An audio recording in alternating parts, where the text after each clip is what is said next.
What is up, everybody? Welcome to this week's episode of the Dense Pixels Podcast. I'm your host, Brad, joined by my co-host, Micah.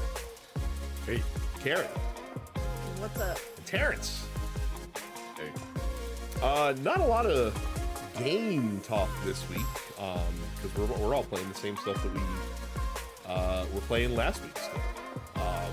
I'm happy to inform everybody that the endgame for Last Epoch does indeed have the juice. Which is the main culprit for why I haven't played as much Clair Obscur as I might like to have. Yeah, it's really fun.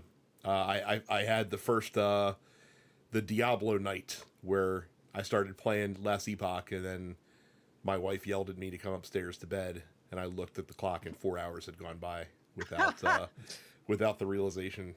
So yeah, we're all in on Last Epoch.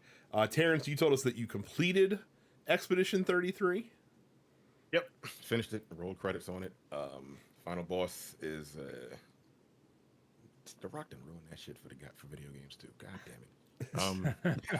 Like, the final boss is like, that's an epic. Like the last hour and a half is pretty fucking epic. I finished that, and then I went to do the end game stuff where the enemies have like millions of hit points. You know, I'm playing it on the Series S, right? And Series S runs at 30 frames per second. And I realized that is a detriment when you have to try to parry.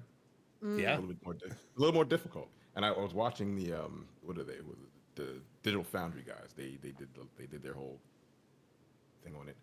And even he was like, I played it on the Series S, and it was way more difficult for me to parry and dodge on that version of it than the rest of the games.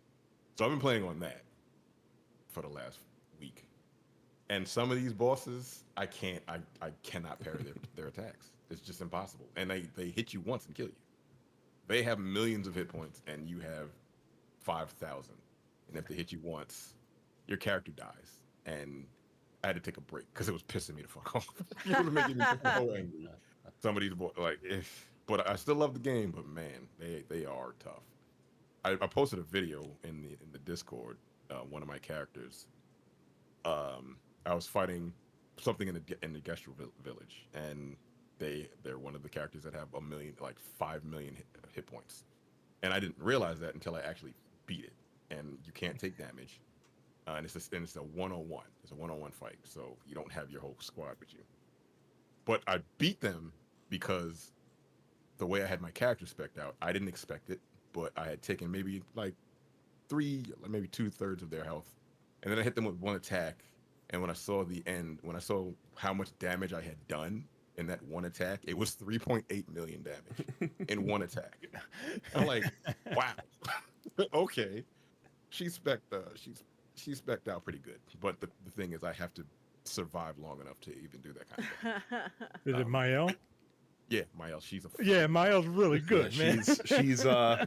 She's definitely the most of the characters that I've unlocked so far, which is only the first 4. She's definitely the most fun to use. She's a beast. Like I had her set up where she's got her virtuous stance, and anything she does in virtuous stance is 200% extra damage.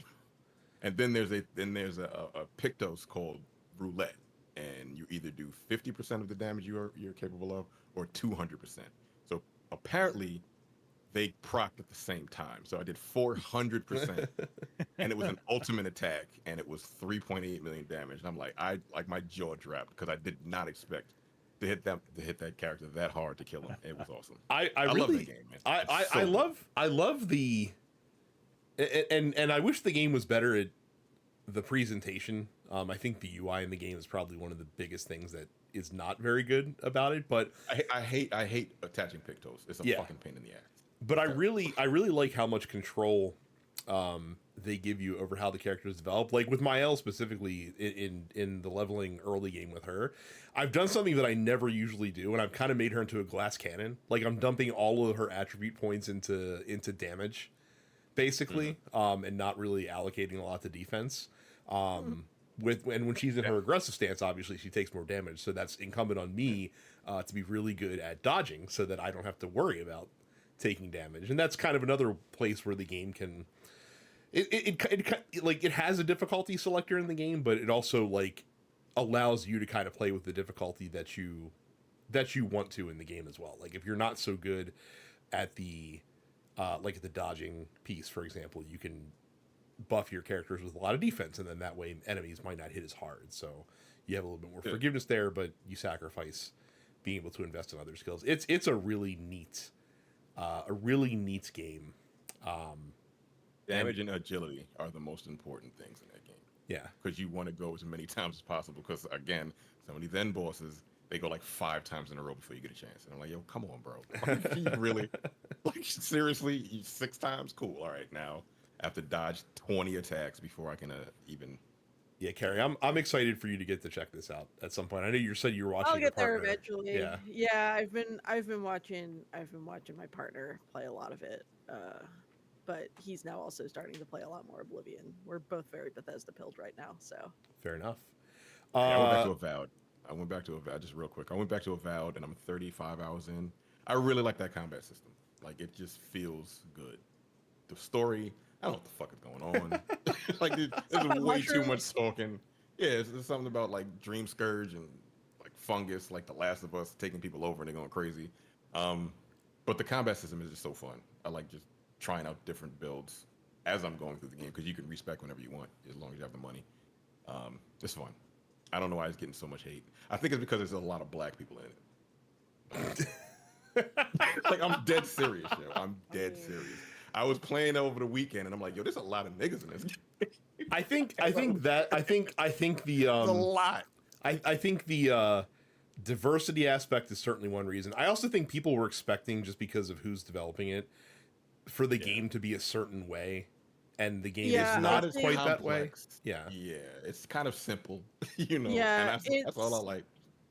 It's very much. I think it's getting a very similar reception to how like Outer Worlds was received, in so much that like they spent all this time hyping it up as like, oh, from your friends who did Fallout New Vegas and all of these like really well-loved games for their stories kind of things, and then the game comes out and the story aspect is really the weakest part about those games.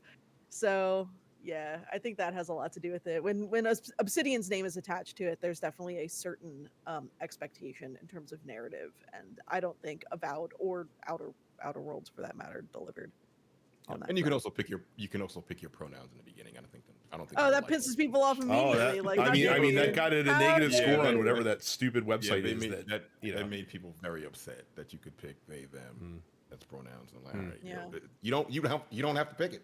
No, but here's the thing, though. I don't know if you understand this, Terrence, but having the option to choose they them as your pronouns in a video game actually forces you into being transgender.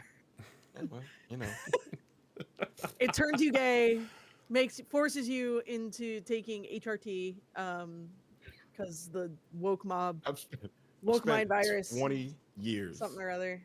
Creating characters, and have always been women. I'm not gay. Like I'm not a woman. I don't know what's wrong with these people. It's weird, but whatever. Anyway. Sounds like a lie you're telling to yourself, Terrence. Maybe. Who knows? Maybe I want to dress in women's clothing. Who knows? I don't know. Never done it. Because the game allowed me to do so. It's fucking stupid. These people they have problems, but that's neither here nor there. Game is fun. It got a bad rap because it's simplistic. That's it. And again, there's a lot of black people in it. I mean, every other person in this game is black. It's fucking funny. I mean, you're making me want to play this game, man. I don't know what to tell you. Mike, I'll tell you from what I understand is that it's very like for a game that is that style of like open world, exploration style game. It's very like combat focused more so than those games usually are, and that's kind of been one of the polarizing points. Like people that want more of the exploration, like the Elder Scrolls style game. Oh, there's a ton of exploration. There's a lot of but it's not in the same way that an Elder Scrolls game. You're not gonna when you're doing the exploration, you're not kind of just running into people and they're just giving you missions and stuff like that. Like it's more looking for loot and finding weapons and armor and stuff like that. But there's something everywhere. You're constantly picking shit up. It's just and the world looks good. I'm sitting on a couple free months of Game Pass. So I think I might like when the release season calms down and I have a gap, I might check out Avowed as part of using that a little bit, because I am Avowed curious. I'm actually more curious to play the other Pillars of the Eternity games, which are in the same universe as the Avowed. Yeah, but they're not like Avowed in terms of the gameplay. Yeah, I'm not gonna play those games because they're different. Yeah, they are full-fledged CRPGs. Yeah. So that is not exactly. And I don't like those. Yeah. Carrie, real quick, you have a show to promo that you're doing this week. This week, this Thursday, weeknight show in Seattle, Washington. I will be playing with Ian Cowell and the Band of Exceptional Goblins on a show called Split Screen Seattle. It is at a venue called Substation. If you happen to be a Seattle area listener of the podcast, please come out. It's a fucking stacked lineup as far as the bands are concerned. It'll be the Exceptional Goblins, as well as Ro Panaganti and his Prague Experience, the Super Soul Bros, and headlined by Danny B. Style, also known as Danny Baranowski, who you may know as the composer behind Super Meat Boy and The Binding of Isaac and Crypt of the Necrodancer, and I believe he also arranged stuff like all the Zelda tunes for Cadence of Hyrule, which of course is a Crypt of the Necrodancer crossover. So if you are in the Pacific Northwest, come on out Thursday night. Tickets are, I think, just $15. So I will be there. Beautiful. I'm going to let you guys know we're going to go a little out of work because I want to do the short story first, and then we'll get the bigger stuff on the other side of the break. Look, the fall release calendar has been blown wide open as Rockstar has finally announced that Grand Theft Auto 6 is going to be delayed. They need another 6 months or so to polish it up. So they have now announced the release date of May 26th, 2026, coming next year for GTA 6. So this was kind of the big domino that every other publisher was waiting for to figure out when this was coming out so that they could stay the fuck away from it and release their game outside of that release window. I think now that this has been announced, and I think now that Summer Games Fest is in about a month, give or take, we're about to see the fall release season Goat Rodeo happening in with speed. I think you're like, we've already seen it with Sony announcing that Ghost of Yotei is now going to come out October 2nd. Borderlands actually bumped their release date up by 2 weeks. It's coming out, I think, September 12th now, if I'm not mistaken. And I would imagine that we're going to see a lot of stuff get filled in now that there's a giant GTA 6 sized hole in that fall calendar. Your thoughts? Are we excited for GTA 6? Nope, I don't give a shit. No, I don't really care. I don't really care. I am. I like. Of course you are. And it's in Like, Florida. I can relate all of to the my games. wife, right? I can show my wife from an outsider's perspective how ridiculous her home state is. But yeah, I'm excited for it. I'm a little more excited that it is official. Dr. Doom will be making his MCU debut before GTA 6 comes out. I'm happy about that. And I mean, I don't really have much to say about GTA. Like, I'm not like gagging for it, but when it comes out, I'm so upset of all the memes that have somehow managed to stick around throughout this network's history. That one has been around for 10 years, and it's all my fault. I've played every Grand Theft Auto. I've played all of them, even the handheld ones. It's Grand Theft Auto. Yeah, I know. I mean, I know some people, that's the only game they play. They play Call of Duty, Grand Theft Auto, and fucking Madden. I get it, but look, I'm not expecting. It better be the most amazing game of all time. That's all. It won't be. It won't be. I know. It's not going to be. Like, it's going to be the same thing that it has been for what, decades at this point. Years? Mm-hmm. Yeah, it's going to be the same thing. Almost 30. But I like that thing, and I'm very curious about I'm very curious about the story and the satire, and like gameplay. I mean, like it's a Grand Theft Auto game. Like bad shooting, and subpar driving. Like it's a jack of all trades, master of none, right? But yeah, I will get this when it comes out. What if it's $100? Well, we'll get to that. Hold that thought, Terrence. That's a whole other story. And I don't mean to derail it, but you mentioned that stage magician Randy Pitchford has announced that Borderlands 4 is moving up, and I seem to recall you saying that you are kind of interested. Why are you bringing up old shit? You did say that. That is something you said. Look, I went from not wanting to play Borderlands 4 to watching that state of play that they had last week, and now, and I as I said in our staff Discord, I have one toe in the water now on Borderlands 4 because the game looks solid. It seems like that they are holding true to what they said of leaning away from the toilet humor, the punching down humor that we were so critical of in Borderlands 3. The game looks a lot more polished.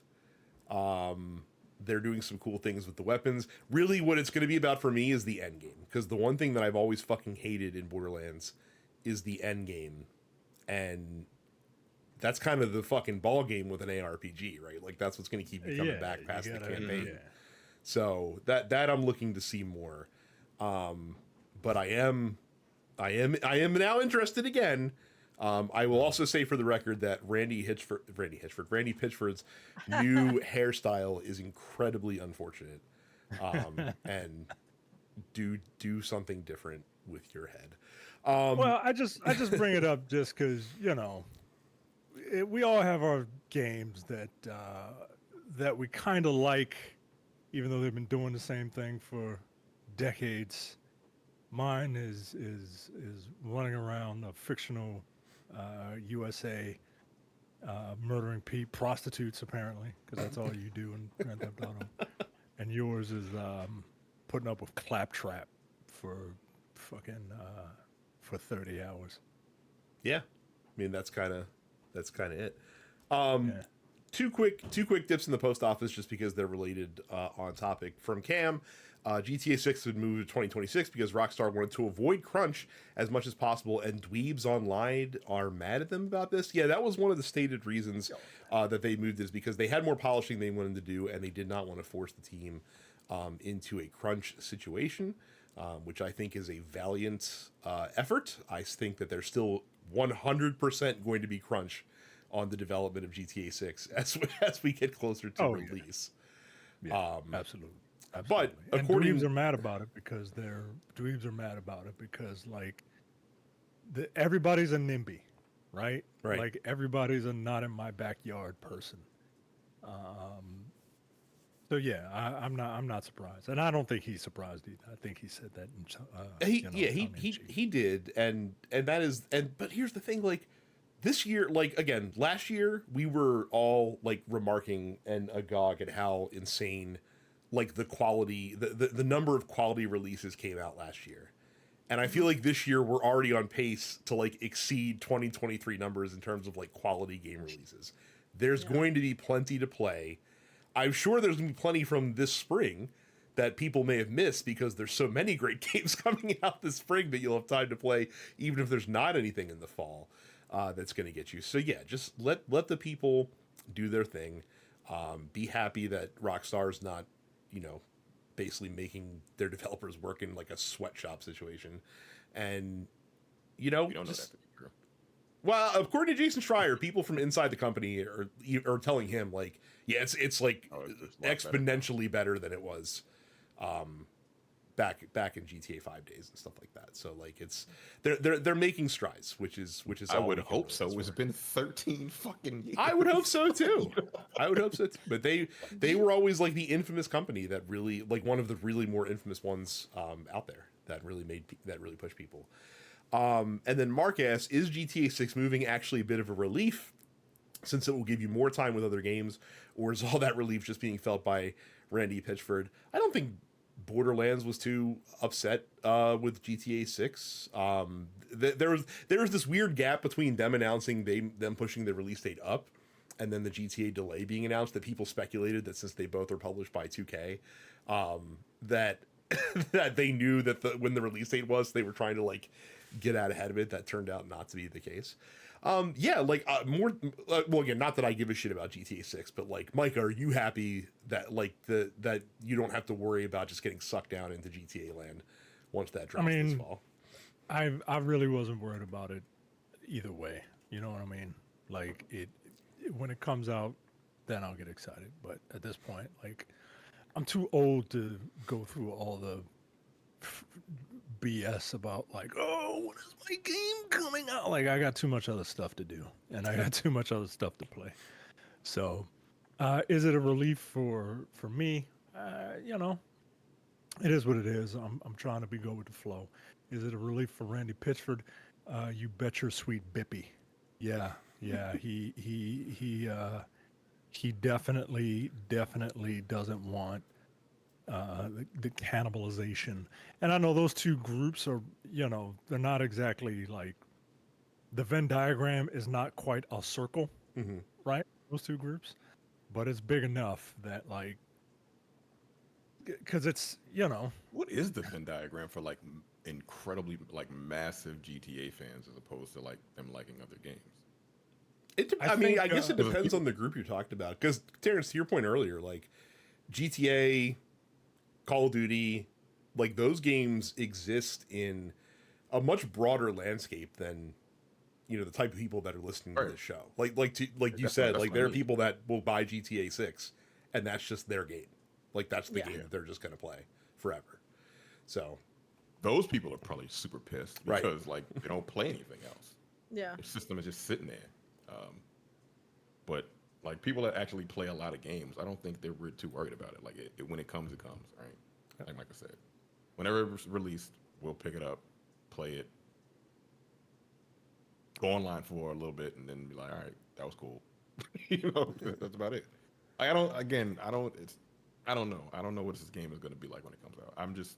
I'm anxious to see, or I'm just really interested to see the reception this game gets, considering it's been 13 years since 5. Literally. Oh yeah, it's going to be the most, like, it's going to be disgusting. It's going to be disgusting. It's the kids call it glazing. The game is going to be glazed, bukkakied. It's going to be. It's going to be. What? People are going to be jizzing all over this game with praise, is what I'm saying. Like they are going to. Is that the terminology now? Am I old? No. This is what happens when like the super olds try to get down with like the Gen Z lingo. I'm very confused. Like it's going to be obnoxious, is what I'm getting at. Like the praise that this game is about to get when it does come out is going to be, really, really obnoxious. I'm not looking forward to it. Yeah, I'm curious, but I'm really not looking forward to it. Well, we've got more than a year. We've got a year ago. So wait, a year to go. Yeah, till it does. So. 15 fucking years. Yeah, I know. I mean, realize this: there was not a GTA 4, there was not technically a GTA release on the last generation of consoles, and we are now that's right. a bulk of the way through this generation of consoles. So that's how long it's been. That's how long it's been. So, like, how advanced could it possibly? All right. I remember working the GTA 5 release. Yeah. Like. Yeah, no, I didn't. A lifetime has occurred in that time. Like. I mean, this podcast was in its infancy when GTA 5 came out. You were born and about to graduate high school. It's been so fucking long. Like, it's crazy. Absolutely. Brad and his family and me and my family have brought life into the world. I had a whole marriage happen in there. That's right, you did. Right, you had an entire marriage. A whole start to finish, man. Like. And like I said, and to Mike's point, like I brought life into this world, and currently that life is like a 5'5" lanky preteen running around right now. So That's where we're at. So let's take a quick break. When we come back, we'll talk about the big stories of the week. So we all react with a bit of shock and awe when the Switch 2 price came down at $450, when Mario Kart World's price came down at $80. And one of the things that I'm pretty sure we told you when that happened is that it was only a matter of time before you see the other publishers in the game space react to that in ways that we might not like so much. And Microsoft is first out of the gate. So they announced last week that they are raising prices on hardware that is going to be 5 years old this year. The Xbox first? Yep. Yeah. The Xbox Series S is now going to cost $379.99, which is up $80 from the $300 price point for the 512 gig model. The Xbox Series X, which is $499, is going up to $599. If you want the 2 terabyte Galaxy Special Edition Series X, which was $599, that's now going to cost $729 for that specific edition of the Xbox console. And you're also getting controllers are up about $10, accessory prices across the board. And then they've also announced that starting this holiday season, there are going to be an increase in first-party published games from Microsoft. Select games are going to go up to $79.99 US dollars. This, of course, is a lot to do with the recent tariffs that the current White House has been haphazardly... It's almost entirely due to the tariffs. That has been haphazardly implementing.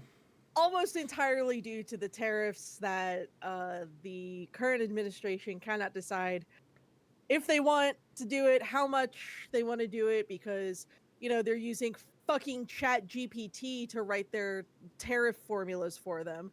And look, here's the thing about Chat GPT. If you need someone to overuse M dashes and lie to you without wasting a lot of water, you can just give me your money instead. Like, just ask me to do it.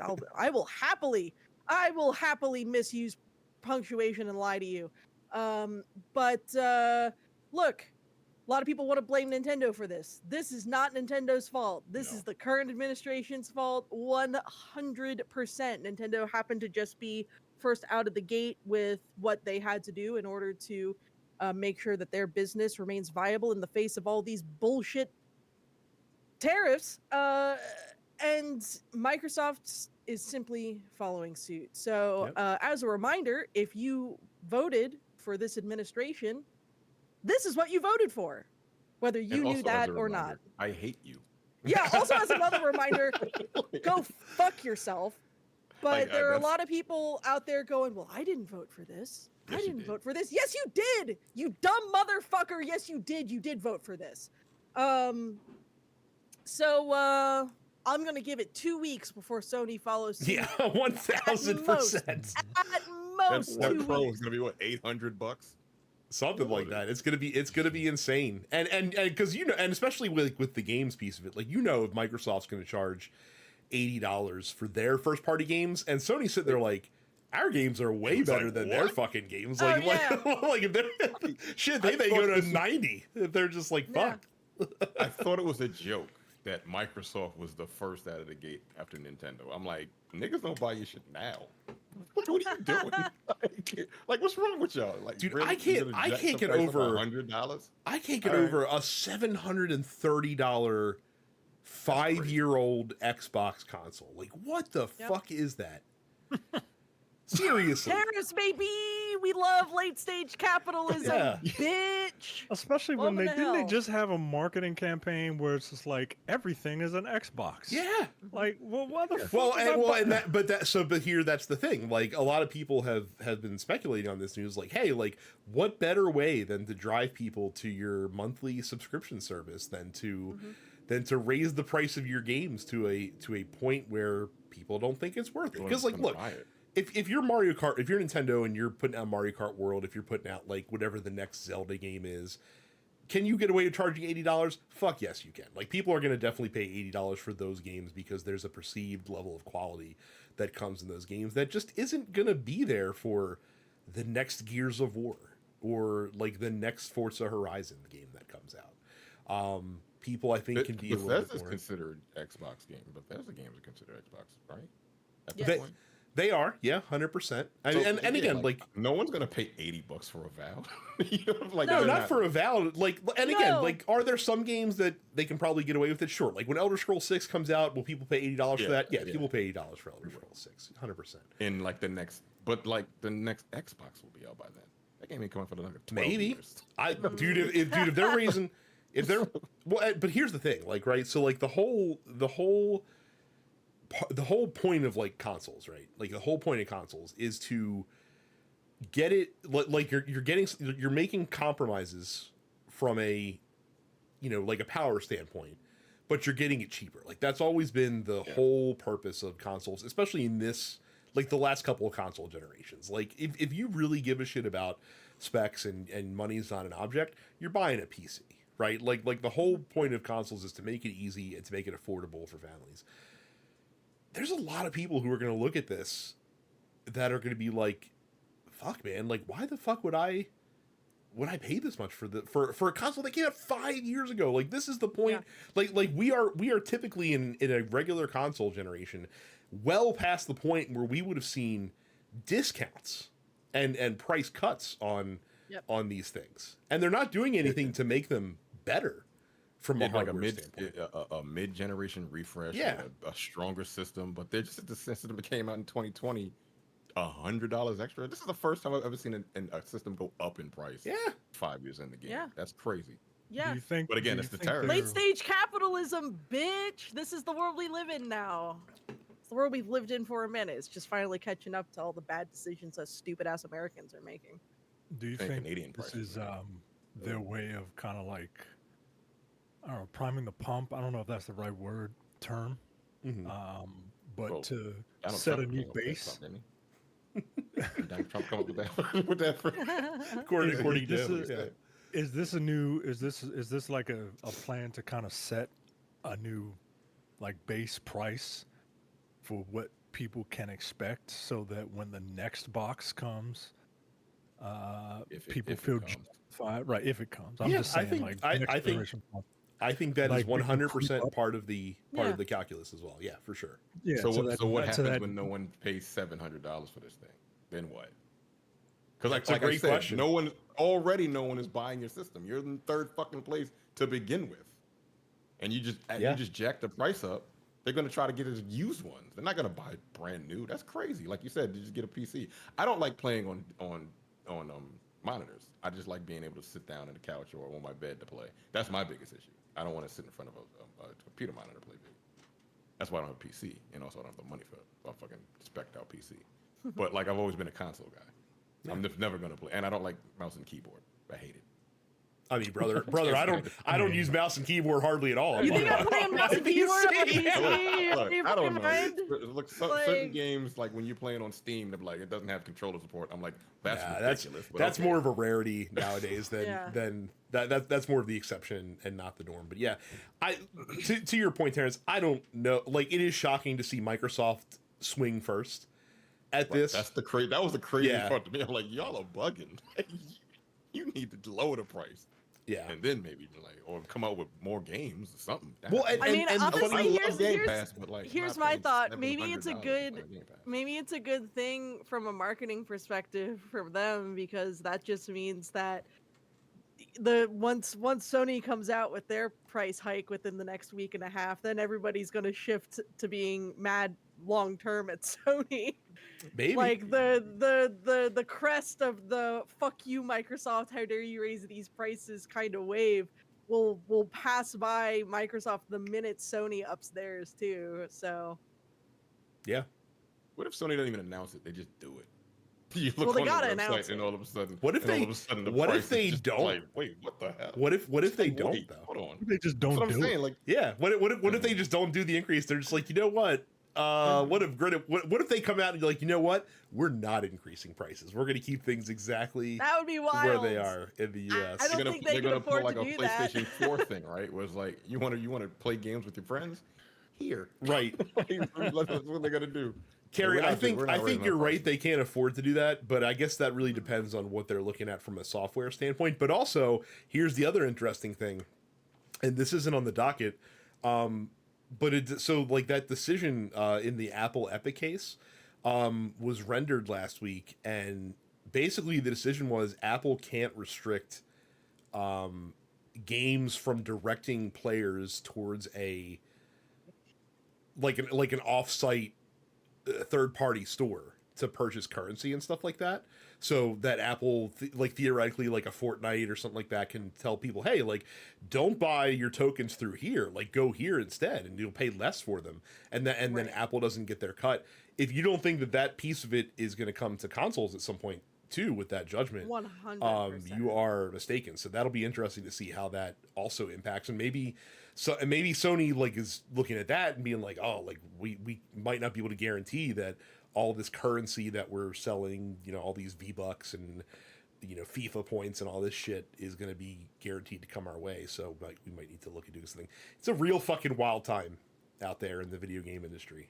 I can tell you that much. So, on to really infuriating news. There was a bloodletting in games media last Thursday when on the same day, two really notable things happened to some stalwart sites in the game space. So the first thing is Polygon.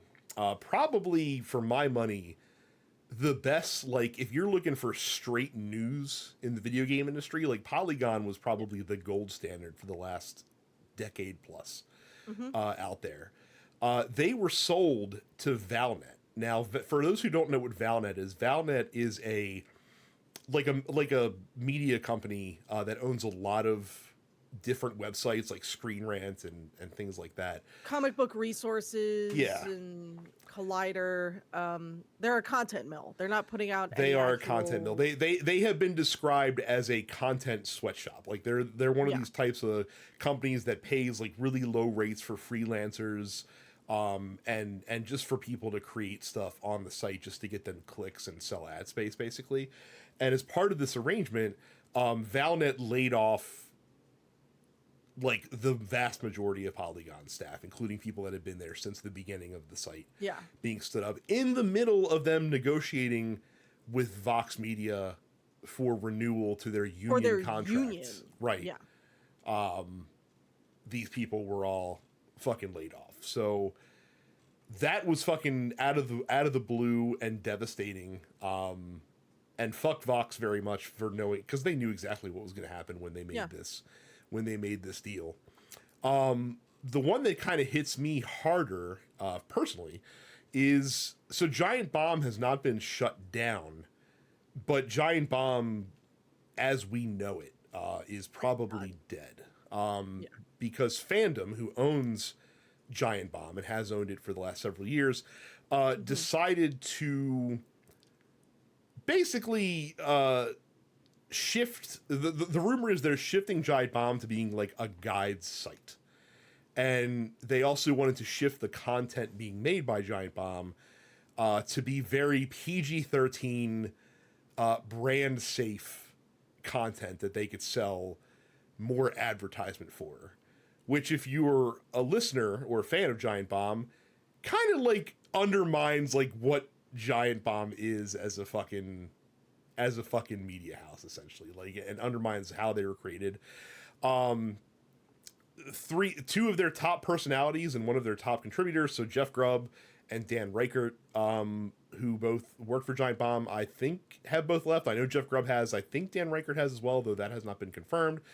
Mike Minotti, who is also a contributor to them, also has said he's not going to be contributing anymore to Giant Bomb. We don't yet know what the fate is for the other folks that are there at Giant Bomb. I do know that on last week's episode of the Bombcast, when they put it out, Jeff Grubb, Dan Reichert, Mike Minotti, and Janet Choa all basically mocked the brand safe fandom guidelines that had come out.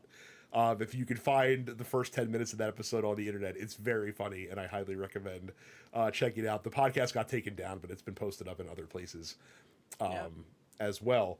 And this is kind of crazy because if for those of you that aren't familiar with Giant Bomb, this site was created in the wake of Jeff Gerstmann leaving GameSpot because they after his after the Kanan Lynch review. Yes. Kanan Lynch review. Yes, and he left GameSpot because he got pissed off that like the ad company that was paying GameSpot wanted them to change the review for Kanan Lynch, a game that was perfectly mediocre, that they gave a perfectly mediocre score to, but because they were being paid advertising dollars from Eidos, the marketing department tried to leverage the content. Jeff Gerstmann split off and created Giant Bomb with a lot of his GameSpot compatriots.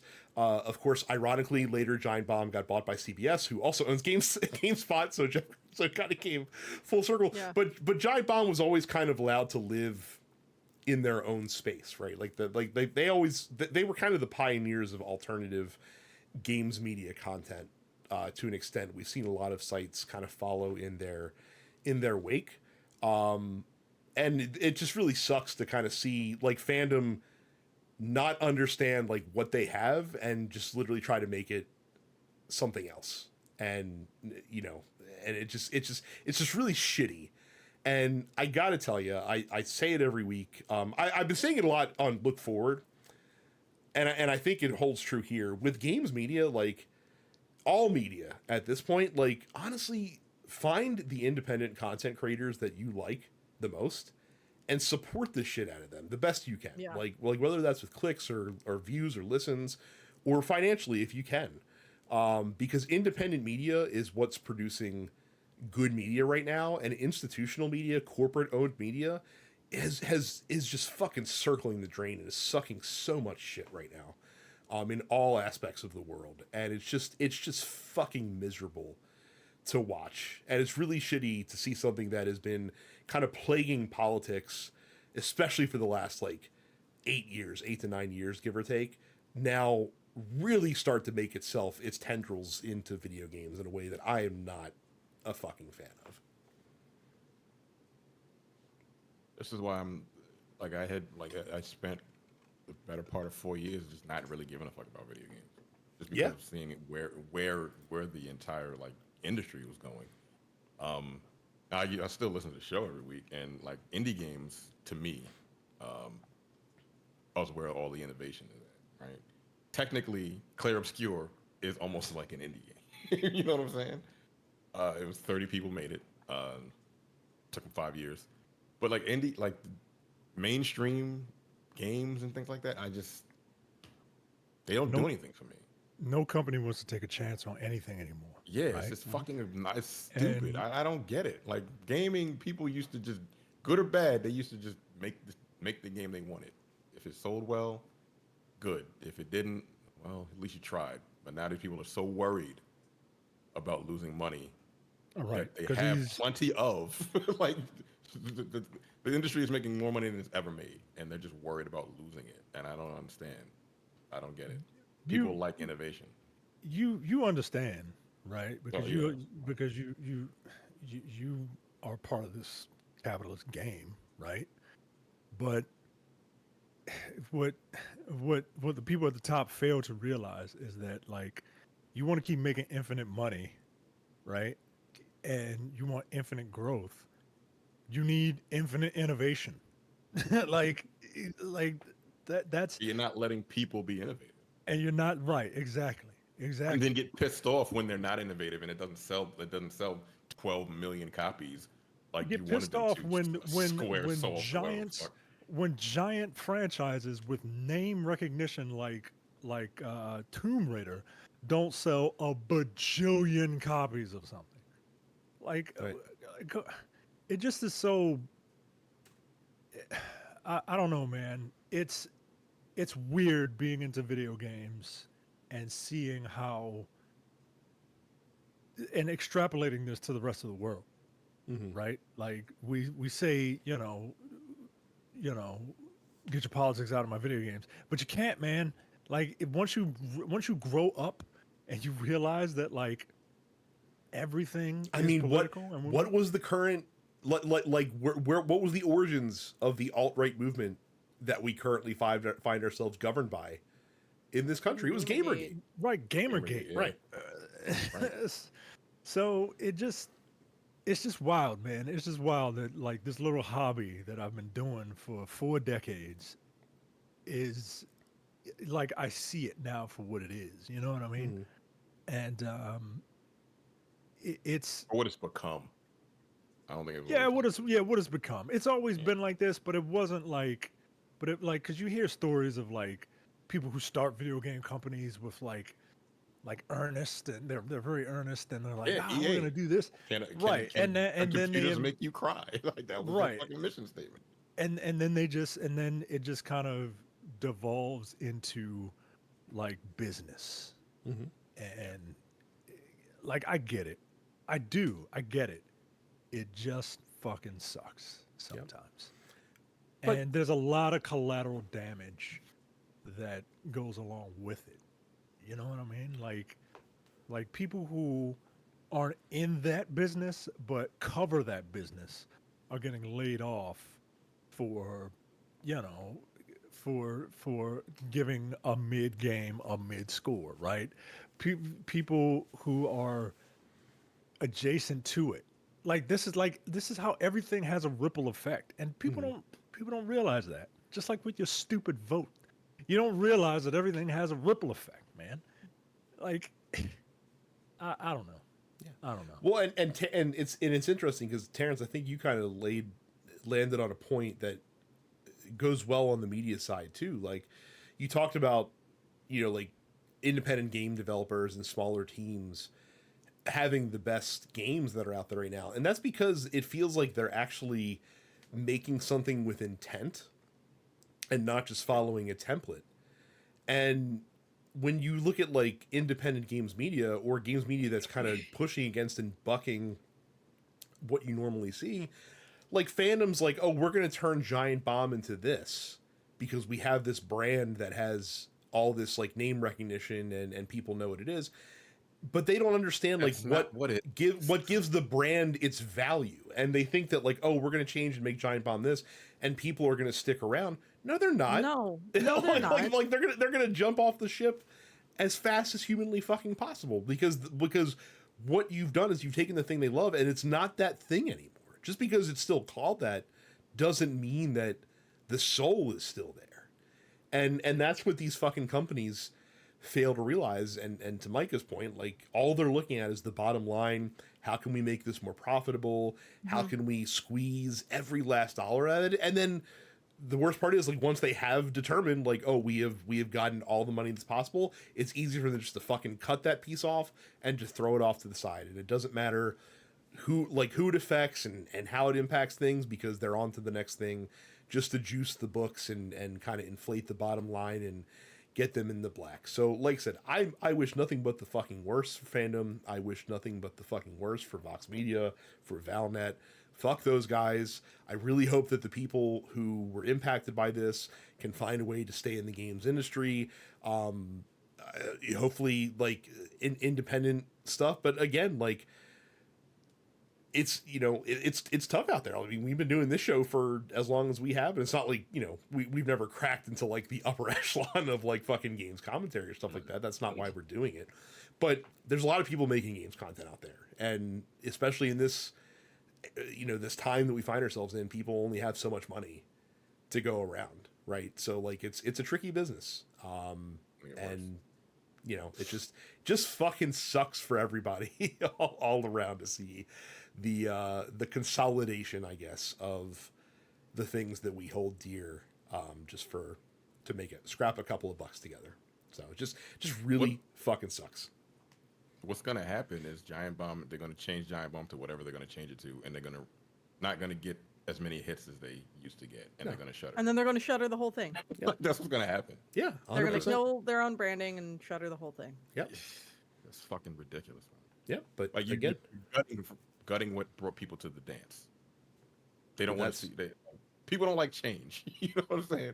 And if you change it to some bullshit, you know, whatever. All right, Yep. cool. Just ruining other people's lives just because you have money. Yep. And then So- you're able to buy stuff and change it. You want to be brand friendly. Like Brand- people don't like brand advertising. safe. Brand safe, Yeah, brand Terrence. We safe. got to be brand safe. People don't like advertisers. I don't like. I watch YouTube. I don't have YouTube Premium, but I have an ad blocker. I haven't seen an ad on YouTube in fucking 3 years because I watch YouTube on my PC on my computer. I don't like that. Look, I don't like advertisement, and I know they get money from that, but people don't like 13 advertisements in a 20-minute video. They don't like No. that. They hate it. Yeah. But yeah, y'all about to fuck that whole and it's unfortunate, man. That's what I used to happens when watch, you consolidate everything. I used to watch Screen Junkies a lot, Mm-hmm. and then they got bought by Fandom, and then it's just like, Yeah. Ugh. And all of a sudden you saw the enshittification of Screen Junkies. yeah, basically. man. So- And I was just like, all right, yo, I can't do this, man. Like, so, Yeah. all right, good Here, luck. how, man. how about this, man? How about you figure out how to fix your fucking wikis so that they're actually usable on a mobile phone without crashing or awful. popping an ad every 2 They're seconds? awful. All of them. They're awful. So, Jesus Christ. All right, well, let's take our last break. When we come back, we will have the post office for you guys. So as usual, if you're not a member of our Discord, you should go to densepixels.com/fans. One of the perks is that you get access to the Dense Pixels post office, where you can ask us questions every week that we will answer on the show, just like Evan did, who asked if you could pick 5 wrestlers to be a part of the 100 men versus 1 gorilla thought experiment that's been going on around the internet for the I last didn't week know or so. what the fuck this Who was would that until I be? heard. So I don't know where it originated. All I know is that like people are asking the theoretical question: could 100 men beat 1 gorilla? It's like, yes, 100 men. It's very simple. Yes. Yeah. 100 men could beat 1 gorilla. I feel like Braun Breaker has to be part of that. I feel like Braun Breaker could potentially solo a gorilla for at least a short period of time. Before he gets his jaw ripped off. Yeah, no, Yeah. 100%. I'm assuming we get like the prime version of all these wrestlers in this Right. in this thought experiment. No, because me and Jay talked cur- about this. No, current day? no, you don't get 100 like special forces No, Navy he SEAL said five, like he said wrestler- 5 like, wrestlers. 5 wrestlers, and then everybody else is random, and those wrestlers are random. Dominic Mysterio is one, okay. Braun Breaker is another one, okay. Adam Copeland is a third one, It's just and we're random. It's random. I'm being real random. Look, Braun Strowman needs something to do. He's a big That's fucking true. he dude. got fucking released. Yeah, He got so, released. like, Braun he can fight a Strowman gorilla. and Jade Cargill. I'm just being real random.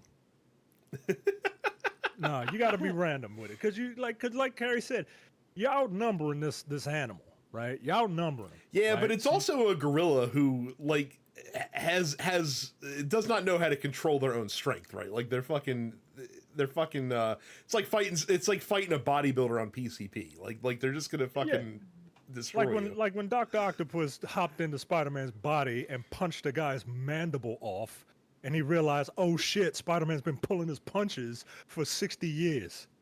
Yeah. Yeah. But if we had to really pick 5 wrestlers, I would go. Who would I pick? Mark Henry. Mm-hmm. Brock Lesnar. Brock Lesnar, yeah, he's got. Oh yeah, he fought a shark. Probably John Cena, Kane, and because they say Kane is incredibly strong. John Cena or only every has wrestler. 5 moves. Huge. Yeah, you could hit him with the fucking. You're not gonna take out a gorilla with a 5-knuckle shuffle. Get the fuck out of here. with an FU. An attitude adjustment. I can't think of who else. And Braun Strowman. Cesaro. pound for pound, the strongest Yeah, wrestler. Oh yes. Yeah. Oh, So that's my 5. Or sorry, It depends Claudio it Castagnoli.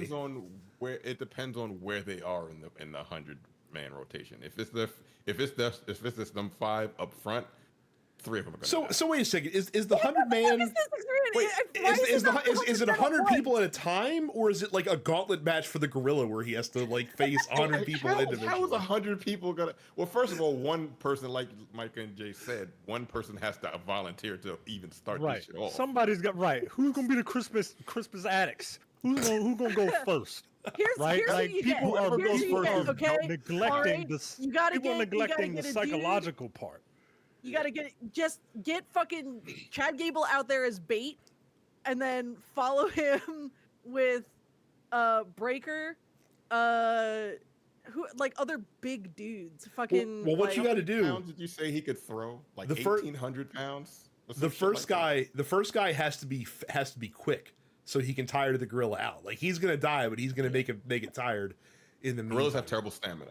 Right. So you got to tire the gorilla out. But that person's going to die, regardless of who it is. That person's going to die. It doesn't. Even if it was fucking Brock Lesnar, he would kill Brock Lesnar. He would kill him. And that's how. Kill him. And that's where And the the- gorilla has the advantage because no man is gonna be like, I volunteer as tribute. Like have no, we they're gonna talked- start, did we- and then they're gonna start infighting. We need Right? Randy Like, Orton. you go first. Like George We need Strong's Randy nigga. Orton. I would like to see Randy Orton RKO. I think that would be really cool. I just I think think it'd be if really Randy fun. Orton was able to RKO the gorilla, That'd be the other hilarious. 99 dudes would be fine. This question went places I was not anticipating. Good question from Evan. Mad Coco G asks, "What's the over/under of people expecting the upcoming Blade game to be the sinners of video games, monetarily, and all that?" I'm afraid. Like here's my fear think for the Blade video game. My fear is They're making that a Blade video game? they're making a Blade video game. My fear is that it's gonna be something that people that might be that might normally be gravitated towards this game are gonna find that is not something that they jive with because of who's making it. Because it's being made by Arcane. French. So, Yeah. right. So you might get like a Blade ImSim. Basically. Look, it's not gonna do numbers. It ain't. Just like that Captain America game or that fucking what's that other game that's supposed to be coming out? Captain America and Black And Panther. Black Panther. In forgot like about World that War game. II. Yeah, I don't think With that the game most is gonna with the do most numbers. African American looking Captain Black Panther I've ever seen. Dude look like he sell Lucy's on the corner. Come on, yo. Yo, who is this nigga? I seen I him know on the corner last week. he's the voice actor, right? And like they used his face, and I guess Used they his- mocapped him. But like, come on, yo, come on, what are we doing, yo? I seen that nigga on North Avenue last week. Yo. You know what I'm saying? Like, and it's supposed to take place in World War II. That don't really make a lot of sense. Holy shit. Look But, like yeah. he looked like he sells CDs outside of that Exxon and Northern Parkway and Park Heights. I hate that I can see it in my mind. I hate it. Oh shit. Mike ain't even been up here for fucking years, and he's fucking talking about the fucking Exxon. It's always under construction. Holy Oh shit. my god. Johnny says, at this point, I'm just looking forward to NBA playoff games, specifically to see if Draymond Green makes dudes tap out again. What are some of your favorite fights in sports? This might That be more for aren't- me and Carrie. I mean, assuming that we're talking about like, instances in sports that don't already involve fighting, or at least not regularly. I mean, I am down for fucking anything that involves Tom Wilson. I think every time you Tom Wilson, said things that don't already involve fighing. that's true. Like, Yeah. So, I don't know what it is. Is that Tom, hot? Tom, I mean, if Wil- we're Tom Wilson talking- is the enforcer for the Washington Capitals. In their last playoff series, he literally fist fought a dude on his from the other team onto his bench at the end of a period. With like the linesman trying to separate them while they're literally fighting on the Capitals bench. It was very Yeah. funny, and Yo, then he this made guy like looks mad handsome, yo. Yeah, like, see- he gets into Tom fights. Wilson? oh yeah, Yeah. he beats the shit Tom out of Wilson gets people. into and like that dude's face gets beat up all the fucking time. It's remarkable that he's still as handsome as he is, given how many black eyes he's gotten over the years. I think for baseball, Jose Ramirez knocking out Tim Anderson a couple of years ago at second base That's a was good one. probably Yeah. like the best. That's I would a good say. one. I feel like a classic. You got to go Robin Ventura versus Nolan Ryan from the early '90s. Oh, that's embarrassing for Robin Ventura. So for you two, Robin Ventura. So Nolan Ryan at the time I think was like 46 years old. Like he was in his last season. Robin Ventura was like a young player who had just started coming up. Nolan Ryan hits Robin Ventura with a pitch, probably on purpose.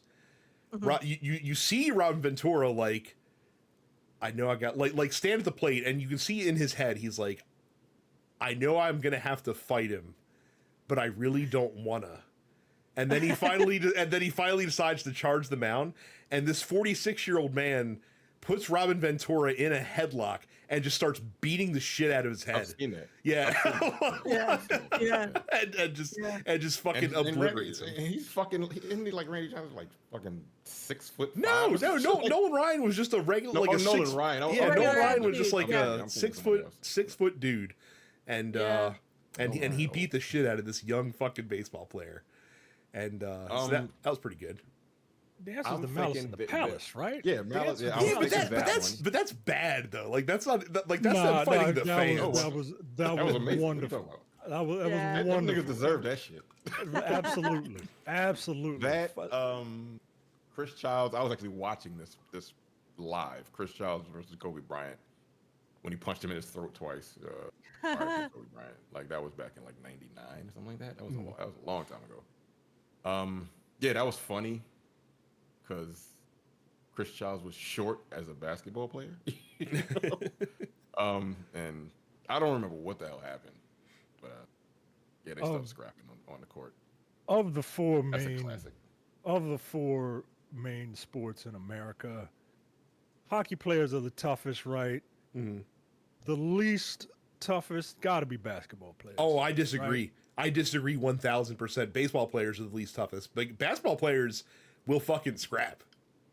Yeah, but they can't fight. You know what I mean? Like No, I mean, like if you But were they watching want basketball in the '90s, they was blowing each other in the throats and shit like that. Back Yeah, in the day. look. yeah, but like when push came to shove, right? Like I don't know. I feel like it's like if you're taking a baseball, a 90-mile-an-hour baseball, and you just got to kind of shake that shit off, and then just run run up to the mound. Like I feel like that's a little more. I feel like it's a little more tough than like. Yeah, but it's different now because pitchers like the thing with pitchers is that back in the day before the DH was a thing, like you do that, but then you knew you were gonna have to bat later, so like you had to really meter that out. Now pitchers can fucking throw at dudes with impunity, basically, knowing that they don't have to face any consequences except for maybe getting tossed out of the game. Like if you throw a ball at me at 90 miles an hour and purposefully hit me, I'm gonna come at you with my bat. I'm gonna break that bat and I'm gonna have two weapons in my hand, yo. Like get the fuck out of here. Like man. I don't have the temperament for that, yo. Like don't purposefully hit me in my fucking back with a bat. Oh, actually, my favorite baseball thing. This wasn't a fight per se, but it's a great story of long revenge. So like in the World Series in 2000, Mike Piazza was batting against Roger Clemens, and Mike Piazza hits a ball, and it broke his bat, and the top part of the bat like flew at Roger Clemens, right? And so as Piazza's running down the first baseline, like Clemens takes the bat and fucking whips it at Piazza, and Piazza like literally stops. It's like, what the fuck, dude? Like he's like, why the fuck did you throw that at me? Well, and like they had this rivalry, I guess, between them. Fast forward to 03, which I think is Clemens' last season. He's in the National League now, and he's the all-star starting pitcher, and Mike Piazza is the all-star starting catcher. And this has never been confirmed, but it's reasonably believed that Piazza just basically started tipping batters what Clemens was going to throw, and he just got lit the fuck up in the first inning of that all-star game by guys, and just that makes me really happy to see kind of that shit kind of come full circle in that way. I thought it was very funny. So I'm looking at a big thing of the MLB.com story on the craziest fights in Major League history, and some good recent ones from the last decade or so, where Jose Bautista into Odor. and Rogi Odor, yeah, Yeah, absolutely. yep. That's a big one. Bryce Harper versus Hunter Strickland. Yeah, where Bryce Harper fucking winged his helmet at him as he was running Oh, to the yeah. mound. Yeah. Oh yeah, Nolan Arenado and Luis Perdomo, as well as same game, Tyler Austin versus Joe Kelly, Colorado. So yeah, I like when things get spicy in a baseball game. Yeah. the exciting It's part of always it. memorable. Always memorable. Yeah, say it again. Say it again so they can hear it. That's the only exciting part. Like, Yeah. Whatever. Whatever. Beach Boy says, I see we have Gears of War coming to the PS5 in August. What Microsoft exclusive game do you think could or want to be next? I'm hoping to get the zombie slaying classic Left 4 Dead or Left 4 Dead 2. Look, we're running out of exclusive titles that aren't on the PlayStation at this point. It's basically just Left 4 Dead and Halo, right? Yeah. And Halo's not even up to Microsoft, or Left 4 Dead's not even up to Microsoft. That's up to, I think it's more to Valve. Yeah, that's Valve. Yeah. So I guess Fable, right? They'll be worried about that on PlayStation. Forza is Forza on Forza Horizon 5 is on PlayStation. It's coming. Yeah, it's out. There you go. As we speak. So all they got is Halo. Let me tell you something. When they put Forza 5 on PlayStation last month, they had an early access pre-order period for that game that's been out for fucking 5 years at this point. Get the fuck out of here. What the fuck are you doing? Again, why did you raise your price up $100? You're just putting all your other shit out on other systems. It doesn't make any sense, Microsoft, but all right. Yeah. I guess. You're not going to get rid of the stock you're not selling. Finally, and I can predict some of the answers to this question before it even gets asked. C. Kent says, as I was standing in line to pre-order a Switch 2 Mario Kart bundle, a GameStop employee called me a Nintendo fan, which I found offensive.